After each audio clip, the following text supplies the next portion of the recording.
much for this opportunity of being here and your time. So my name is Josep de Trincheria. I'm from Barcelona, Spain. I am currently working with IOM in South Sudan. I'm the WASH program coordinator, and I have basically around 11 years of experience in the coordination and the management and the operationalization of WASH programs. So basically, the main focus of these activities have been civil engineering and environmental engineering, but not only, because it's been also a strong focus on climate resilience and food security. And the type of these activities have been developed across emergencies, especially in the frame of the humanitarian responses, but also in early recovery and development. So at the same time, I'm also doing a doctoral dissertation at a university in Germany. And this dissertation revolves around the use of nature-based infrastructure to increase the amount of water that alluvials and the aquifers, what in some countries we call wadis, they can give. And maybe the last point to stress from my side is that since I started my professional career, I've been working a little bit, especially in the African continent, like in South Sudan now, in Sudan, in Ethiopia, in Nigeria, in Zimbabwe, in Eritrea, in Kenya, Mozambique, and a little bit in a Middle East country in Yemen, which is closely enough to the African continent, as you all know. So that would be a little bit about me. So maybe to continue with the presentation today, I'll try to share the screen. And then please, guys, let me know when you are able to see my screen. Wait a minute.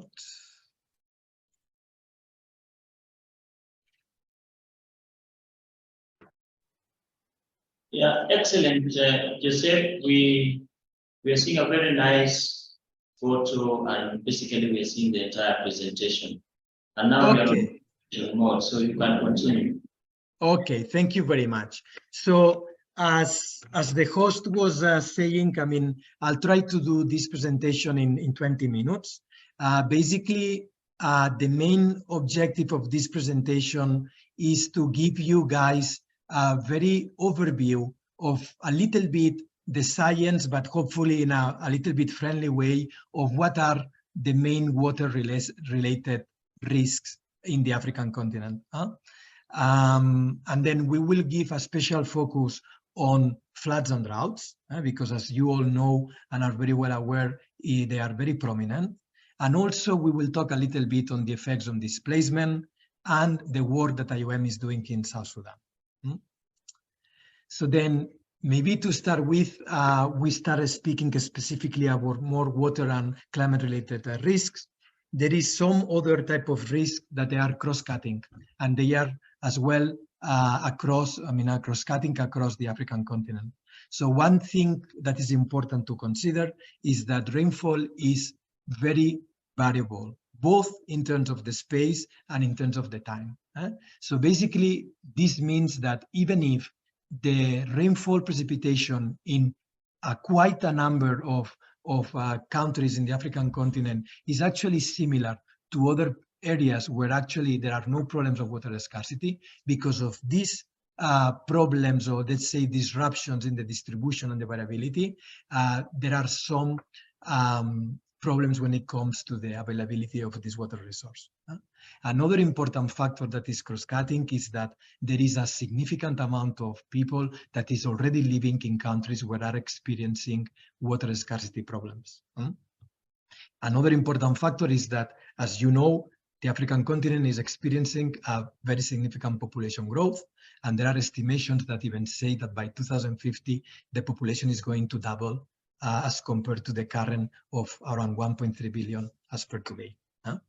Another important point is that the type of water scarcity in the African continent is not only physical, which is the term that we use to mean when it is related to the lack of water or the aridity of the climate, but is also economical, especially related to the level of infrastructure that we use to exploit these water resources. Then another important point that is also cross-cutting is that there is severe levels of water pollution and salinization, and also there are studies that suggest that the type of surface water resources are overexploited, and that as a whole and as compared to other regions all over the world, there is a strong dependence on agriculture in the African continent. So next slide is just to emphasize one of the main messages that we will be giving during this presentation is that when we talk to water risk, we talk about climate risk, and when we talk about climate risk, we talk about water risk, because both of them, they are inherently related. So as such, water is always the first resource which is impacted by climate change, but still there are other components or like multidimensional,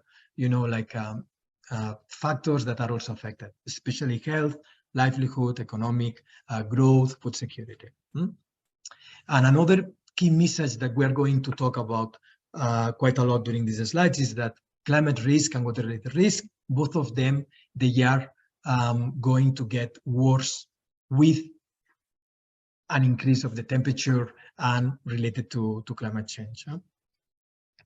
So then, just very quickly, this graph in this slide is showing you what is like the main differences between the impacts of just going from 1.5 to 2 grades centigrades. And especially for water-related risk, it's important just to consider that it is estimated that even up to 400 million people only living in urban areas may be affected by drought if there is a 2 grade centigrades increase.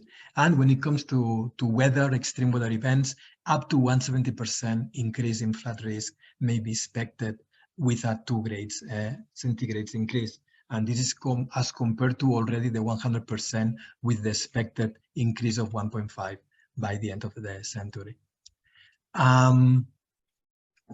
But before we go a little bit more in depth with the water-related risk and the floods and droughts, maybe it's good to just very quickly touch base on what is the state of the water and climate in the African continent. And I'm trying, for the sake of the presentation and trying to be a little bit more useful to what maybe your needs are, we're focusing a little bit on the African continent as a whole. So, and we are dividing the African continent in 6 sub-regions. So basically, one point is that temperature, it's increasing and has increased across all these 6 sub-regions. And also another that is a common factor and in all the regions is that this limited water availability and water scarcity is expected to limit access to safe water and trigger conflicts as well.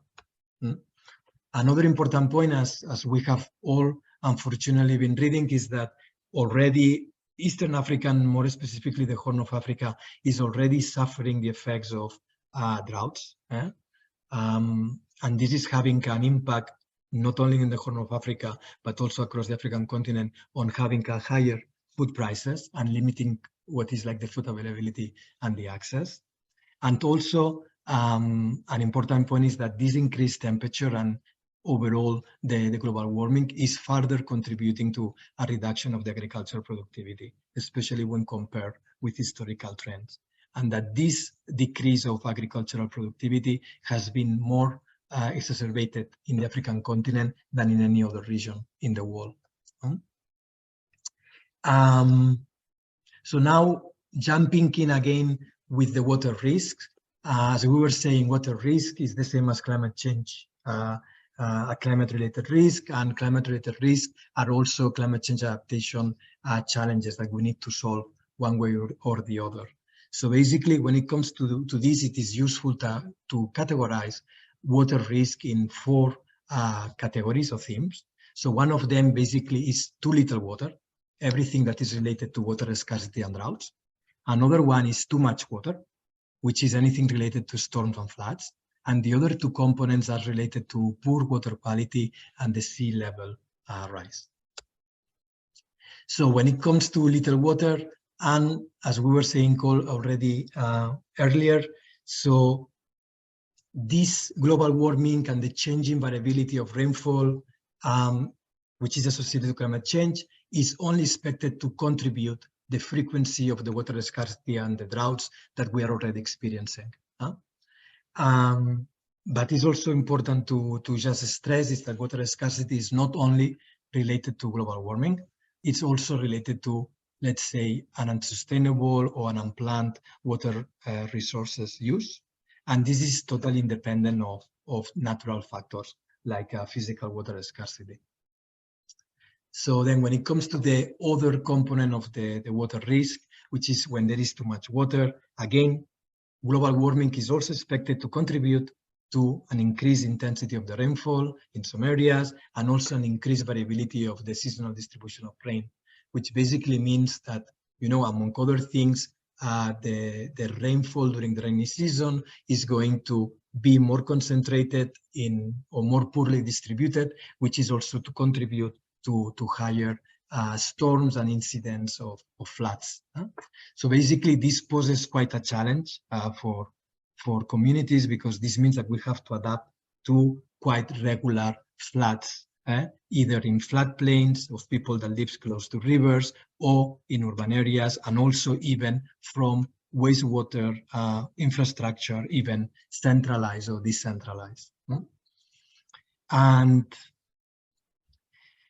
yeah, maybe an important point to also mention about floods is that the impacts of floods depend especially also with the current level of economic and socio-economic development. So then when it comes to water quality, maybe an important point to share with you is that basically water quality is also related to the frequency of floods and droughts, because they, let's say, feed each other. And again, as a result of the climate change and the global warming, this higher intensity of the rainfall will contribute to an increase, let's say, exposure to water polluted bodies.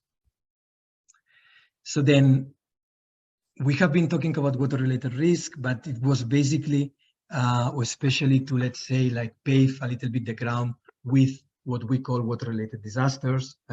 So basically, and again, that's relevant for the African continent, is because the African continent is experiencing right now the largest share of natural disasters, and this is causing not only a lot of economic damage, but as well a very significant amount of losses in terms of human life and also morbidity. So then, when it comes to water-related disasters and also natural disasters by that matter, which are not water-related, is that floods and droughts are the ones that affect more people. So that's an important point. And again, climate change is expected to exacerbate these extreme weather events and the severity of these extreme weather events. And this, as I was saying earlier, this is not only having a very significant consequences in terms of the cost, but also is affecting a very significant amount of people all over the world, and especially in the African continent. And here, as you can see in the slide, you can see just a categorization of African continents, considering like the type of water-related disasters that are more prone to it. And as you can see here, there is a higher incidence of flood on all this coastal area of Central and West Africa, and all the other parts mainly affected by drought. So then maybe an important point, especially for you that are journalists, is that even if Africa is, or the African continent is actually experiencing all these severe extreme weather events in a scale that is unseen in any other region, somehow it's becoming largely unreported in the global north media. So basically, only in the 2022, it is estimated that at least around 19 million have been already affected by water-related disasters. Not only in the Horn of Africa, as you can see here, but also for regarding floods in other countries on the African continent. And when it comes to South Sudan, as we will say, it's been already affected, not only this well, last year, but also in the other 2 years before this one. So then, when it comes to floods and droughts, as I was saying, I mean, just over the past 30 years is the one that they have had the largest share of, let's say, humanitarian impacts. But in the last 10 years, actually, floods, they have overtaken droughts. And this is mainly in part because, as we were saying, about the water risk of too much water, but also related to some areas with some unplanned, let's say, urbanization and other type of, let's say, concentrations of human settlements along the flat plains, which just increases the exposure and the vulnerability to these flood events to people. So then to just maybe go a little bit more in detail on what is floods, we were saying that over the last 10 years, it has overtaken droughts, but also is the most common type of natural disaster beyond the water-related disaster in the last 20 years. And here I try to give you some data that just shows like the severity and the relevance of this type of water-related disaster. Basically, among others, is that is affecting billions of people worldwide. All over the African continent, and that it is very much related, the severity of the flood, also related with the level of let's say, poverty. So, and that also not only they have an incidence in terms of numbers, but also in terms of the economic numbers, but also in terms of that it is the deadliest form of water-related disaster. Which is responsible to around 44% of all death from natural disasters in 2019, which is really a crazy number if we think about it. And again, as we were saying before, this is just only expected to be exacerbated with the increase of the global temperature. So then these are some figures for you just to show what we were saying when it comes to the average number of deaths. A storm is the second and flood is the fourth. And when it comes to the average number of people affected in the last, let's say, around 20 years, flood and drought continue to be in number 1 and number 2 as compared to other types of disasters, followed by storms. So basically, that just reinforces and gives a little bit of evidence about that water-related disasters, they are relevant. And when we talk about climate-related disasters and natural disasters, we talk at the end of the day in a big part of water-related disasters. And maybe the last point to share with you about floods is that they have an impact on health. So basically, it is because of the damage water and sanitation infrastructure. These just have a direct impact with the quality of drinking water and also with direct contamination from wastewater treatment plants. And this just, at the end of the day, translates on the fact that floods are related to a higher number of waterborne diseases, among others, but not limited, cholera, malaria. But then the other important water-related disaster to talk about and to spend some time on it is discussing about it is droughts, especially also because of the incidence that it has on the African continent, as you can see on the graph on this slide. Basically, it is estimated that by 2030, up to 700 million will affected in the African continent, one way or the other, by droughts. And this is especially the case in arid and semi-arid areas. So basically, where there is already dry conditions, they are going to be more affected by drought. And as we know, drought has a direct consequence on agricultural activities, and this has, of course, serious implications, not only in the economy of any region, but especially in the African continent, where that it has that significant dependence on agriculture. And also an important thing is that population growth also increases the risk of drought, because just the higher number of people that they need, and they need water. And again, just to emphasize, among some of the direct effects is about the health. So when there is drought, there is prevalence of malnutrition, affecting especially children and people with other type of, let's say, disabilities and vulnerabilities. And also when there is drought, there is also prevalences of, again, waterborne diseases, especially cholera and other type of waterborne diseases like diarrhea. So then this slide is just to show you one tool that is accessible online. And this is just to show you and give you some evidence-based information about the extent of water risk in the African continent.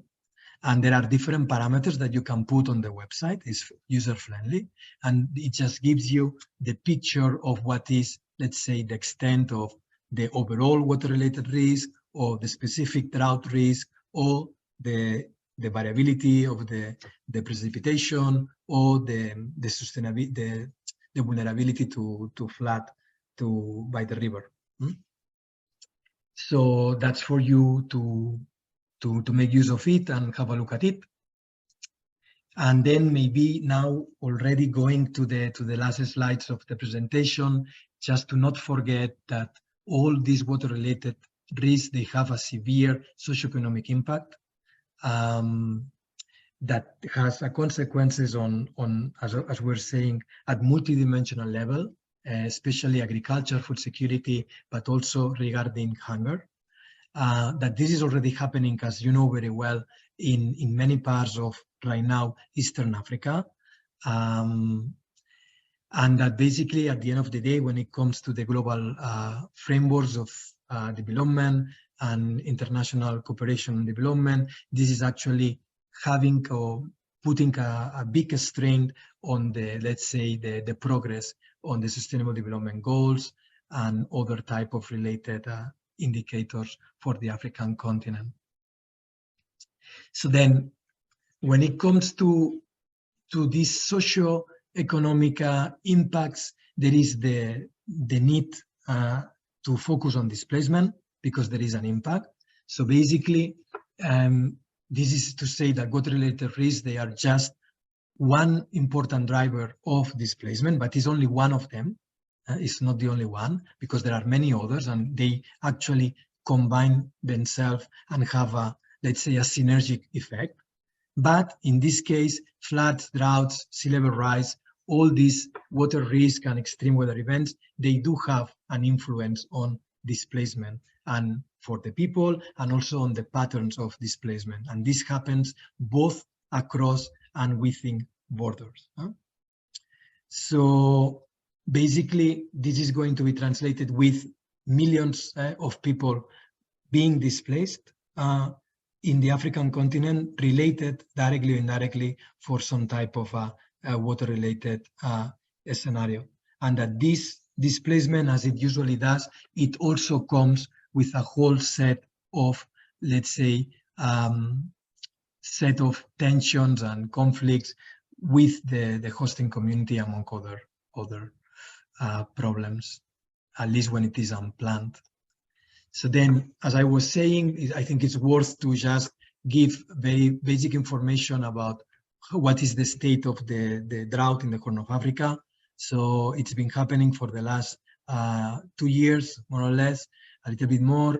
1 million of people already in Somalia, hundreds of thousands of people in Ethiopia, and in Kenya, they are still in the arid and semi-arid areas. They are forcing people to migrate, especially to cities, and affecting pastoralists. So then the last 2 slides is just to show you a little bit what we're doing as IOM in South Sudan when it comes to water-related risk. South Sudan has been experiencing, since 2019, a very significant drought, as you can see here in the flat extent map that you can see here on the right, especially for Bentiu, but also for Malakal, from some specific, let's say, intervention sites that are across, let's say, this northern and central area of South Sudan. This has been very bad, and this has been along the White Nile River. But up to today, around 1 million people has been affected by flood and displaced 400,000 people. So then basically in IOM South Sudan, the way we are trying to frame and respond to this is not only focusing on global frameworks and trying to adhere to standards when it comes to disaster risk reduction and the Global Compact of Migration, but also to try basically what we call a community-based disaster risk management approach that is based not only on increasing the knowledge base of flood and the vulnerability and consulting with communities, but it is also to try to establish community-based systems to be able to detect or understand better what is the extent and exposure of water-related disasters. And also one important axis of intervention is when it comes to improve the, let's say, like the resilience by adapting or rehabilitating the current infrastructure, especially with a focus of nature-based and climate-smart infrastructure technologies.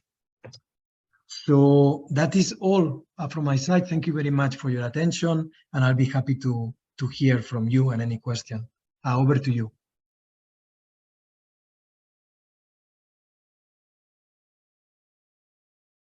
Thank you. We appreciate you, and we just want to give you a short clap for the good work that you've done, and then we get into Q&A. So let's go. Now, do we have questions for Josep? Okay.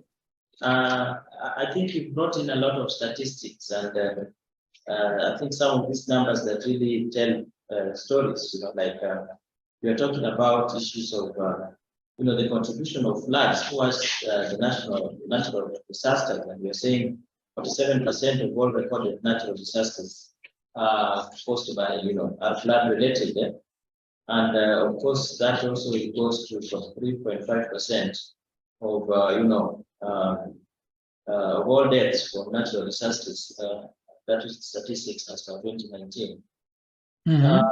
Yeah, and so basically, what are we looking at in terms? I know maybe this might need that issue of modeling and what have you, but I think some of these statistics are gotten from modeling. What then are our projections in terms of the flooding? Are there things that are put in place that, you know, we're not going to get this kind of percentages, and in terms of all these deaths, going forward, the next 5 years, what will be the outlook like? You know, we may predict scientifically, we may speculate because of interventions that are already being taken and that kind of stuff. But I leave that to you to make a comment on. And so even as you think of responding to that, I would like to, you know, open the floor for my colleagues here. If anybody has something to add, something to, you know, observe, the floor is yours.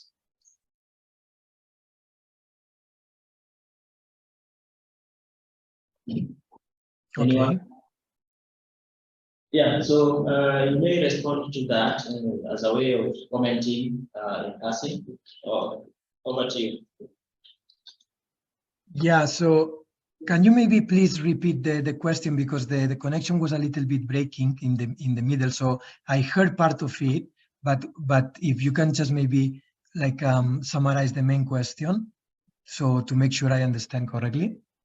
Over. Yeah, the slide that you are currently showing, talking about it in terms of how does the future look like? Are there things that are being done which are being put in place to ensure that this is reversed? Because if we are talking about, you know, 2.3 billion people, that's a very high number. If we are also talking about 43.5% of all deaths from natural disasters, these are statistics of 19. What do we expect to see maybe in the next 5 years? Are there interventions that, you know, are doing something? Yeah. Okay, no, thank you. Yeah, I mean, as you were saying, I was just trying to show you some statistics and a little bit like the science behind. In the case of this slide and these figures, it comes with not only a projection of the future flood, let's say, exposure, considering the flood risk and the poverty levels, but also the previous number of affected people using a modeling exercise. But I mean, according to my experience, I mean, let's say in the next 5 years, I'm a little bit pessimistic. I would expect to continue finding ourselves with this trend of regions, countries, and communities being severely affected by droughts, by floods and droughts, by that matter.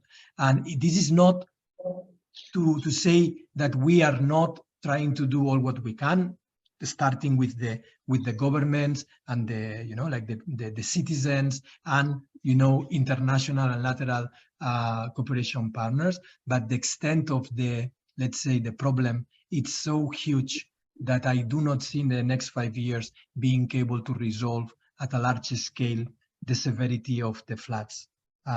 So I would say that these projections that we are here, yeah, they will somehow be what we will find ourselves. And this is only focusing on what is already happening. I can give you the experience of South Sudan right now. So in South Sudan, for the last 3 years, we have been experiencing floods. So as soon as the rainy season starts, we have entire states that they are flooded along the White Nile River, and they surpass the capacity that we have to respond in a way that can actually be senseful so far, at least until now. So as I was trying to give the example on South Sudan, so it's been already 1 million people affected by flood and displaced 400,000. As you can see here in the map, the extent and severity of the flood, it goes well beyond the scale of what we can do at the short-term level. So maybe to try to also answer a little bit what we can do, what we can do is to start implementing not only immediate solutions and let's say infrastructure options that help us to reduce the severity of the floods. What we need to start maybe looking into it, starting of course by the governments, is to start looking into medium and long-term solutions that actually reduce the likelihood of being exposed to flood in a way that uses the water that will fall, and take into consideration that the amount of water that is going to fall is going to increase, and if it does not increase, it's going to be much more concentrated in a way that we are not used until now, and in a way that is going to be beyond the extent of the flood protection defenses that we do, and also on the extent of the natural ways of transporting water, which are the rivers. So with this type of rainfall that we are experiencing, rivers are supposed to get flooded also because of urbanization, and they will go along the river, the flood basins. Over to you. Yeah, thank you very much. We have one question, or rather an interjection. Yes, you want to come here because we'd like to hear you. Any other person? If not, that would be the last. I know, Josep, you're almost running out of answers, so let this be the last one. Sure. Yeah. Hello, my name is Sharon from Kenya. I wanted to ask about the early warning systems. Are they really impactful? And if they are not impactful, what needs to be done to ensure that Africa does not fall victim of floods and droughts? Thank you. Yes, thank you. That's a very good question. Yeah, I mean, definitely, I would say that early warning systems is one of the main access cores that we have to try to respond to water-related risk and natural disasters in this case. So when it comes to flood and droughts, is one of the, let's say, like the entry level and like ground level, on the ground mechanisms we have actually to inform communities and to share, like not only in this case of the early warning, about to try to advance to the extent of the disaster, but also to share information, to share actually strategies to respond and react when there is actually, in this case, a flood, or what to do when there is a drought. So I would say that early warning systems, there are, I mean, many ways to do it. The way we do it at IOM, because we work very much on the ground, is at the community-based response, but this is only one part of it, of course. The community-based response, it's limited and will help communities to actually have some type of, let's say, capacities on the points I just mentioned, but this has to be complemented with national and state and country level early warning mechanisms. So maybe to try to answer your question, yes, definitely. Early warning system is one of the ways to move ahead. It definitely can and has an impact, and it's just a matter of trying to scale it up and making operational and effective, not only, as I said, using all national and state and country levels at all, let's say, levels of administrative divisions, but also making use of knowledge and know-how and data, remote sensing, and like the, let's say, like the voice to voice at the community level. Over to you.